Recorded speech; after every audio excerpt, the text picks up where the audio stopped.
في مجتمعاتنا الكثير من الناس ما بيتعاملوا مع الزواج على إنه شراكة واعية بين شخصين ناضجين، بل بيتعاملوا معه أحيانا وكأنه مشروع إصلاح وإنقاذ.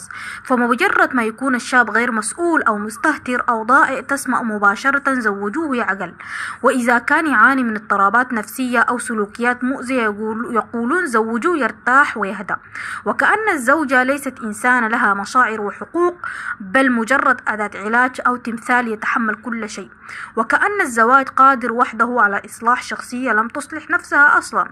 وفي المقابل الكثير من البنات أيضا يدخلن الزواج بدافع الهروب أو الاختيار لا الاختيار.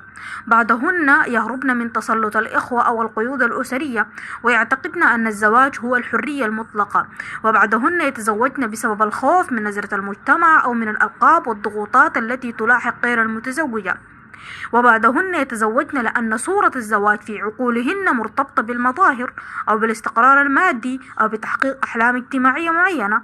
وكذلك بعض الشباب يدخل الزواج هروبا من الوحدة أو من الفشل أو من الضغط النفسي أو من الفراغ الداخلي، فيصبح الزواج عند الطرفين محاولة للهروب من شيء ما، ولا رغبة حقيقية في بناء حياة مشتركة.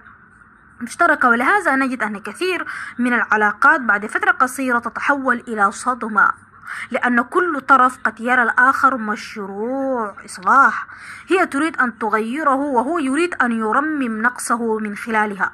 ثم عندما يفشل المشروع الذي رسموه في عقولهم يسقط كل شيء، فتظهر المسافات النفسية والانفصال العاطفي والتناقضات اللي كانت مخفية في البداية.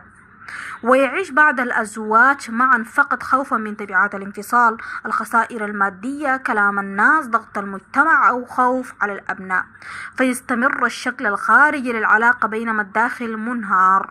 بعضهم يختار التمثيل وصناعة صورة سعيدة أمام الناس، وبعضهم يواجه الحقيقة ويعيشها كما هي.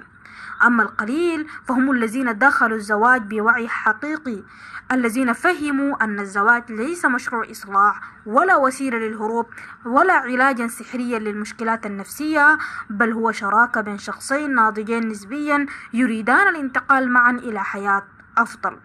فالزواج الصحي لا يصنع إنسانا كاملا من إنسان محطم، ولا يعالج النواقص الداخلية، لأن الإنسان إذا لم يتحمل مسؤولية نفسه أولا فسينقل أزماته إلى العلاقة.